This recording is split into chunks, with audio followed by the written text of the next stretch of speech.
Good evening, ladies and gentlemen. Thank you for this opportunity. As spokesperson said that I'm just going to the airport to go to Paris to attend Africa Security Summit meeting in Paris. When I heard this very sad news of President Mandela's passing, I thought that I would say in person something on behalf of the United Nations. I'm profoundly saddened by the passing of Nelson Mandela. Nelson Mandela was a giant for justice and a down-to-earth human inspiration. Many around the world were greatly influenced by his selfless struggle for human dignity, equality, and freedom. He touched our lives in deeply personal ways.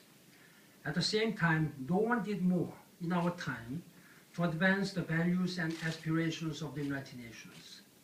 Nelson Mandela showed what is possible for our world, and within each one of us, if we believe, dream and work together for justice and humanity. His moral force was decisive in dismantling the system of apartheid. Remarkably, he emerged from 27 years of detention without rancor, determined to build a new South Africa based on dialogue and reconciliation.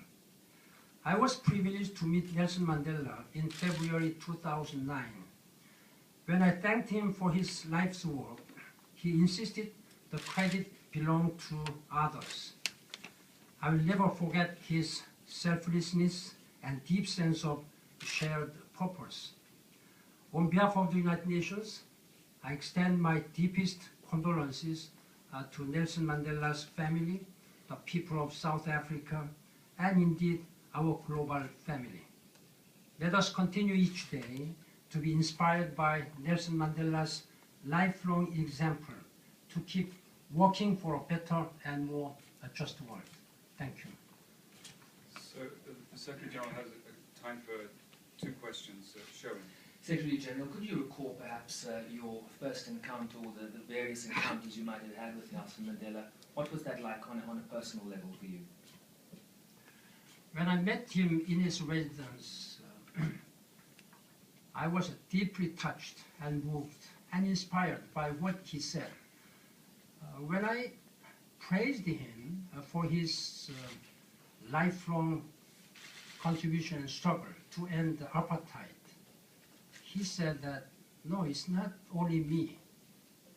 There are hundreds of known, unknown people who have contributed to the ending of apartheid.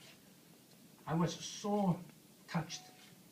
It stuck to me since then. It was a sense of human decency, such a humility and humbleness. Such a great man of the world who was saying that it was not only him.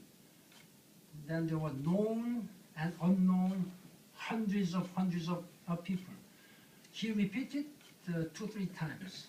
Then I again, in the course of my dialogue, I told him, well, President Mandela, we are grateful for your contribution, for lifelong contribution, to make this world just and to end apartheid. He said again, repeat the same thing. No, it's not only me.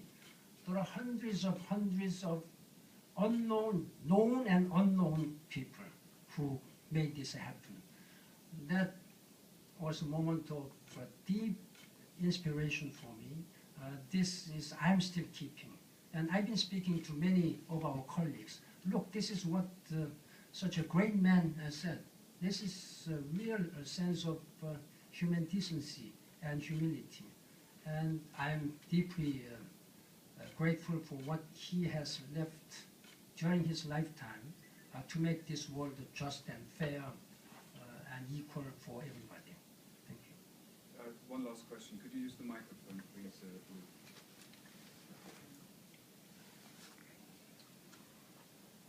Thanks, Mr. Secretary General. On behalf of the UN Correspondents Association, we appreciate you taking the time to come speak to us. Is there any single message that Nelson Mandela has made throughout the years that rung particularly true with you and that you think applies today in Africa and throughout the rest of the world? Because one of the things that he often said was that the whole cause of freedom was still a work in progress. Africa and many countries in the world during last century and many centuries before have suffered from this colonial rule and abuse and violation of human rights and human dignity. Only because of such a great man like Nelson Mandela, it's possible that particularly people in Africa and elsewhere are able to enjoy freedom and human dignity. But I'm still very much humbled if we think the current state of the world, where still many people, particularly vulnerable group of people, women and girls, particularly in conflict areas, whose human rights are totally abused and violated. We have to learn the wisdom and determination and commitment of President Mandela to make this world a better world. That is why I really wanted to express my deepest admiration and respect to President Mandela and people of South Africa and all people of Africa. And thank you very much. Thank you. Thank you very much indeed. Thank you.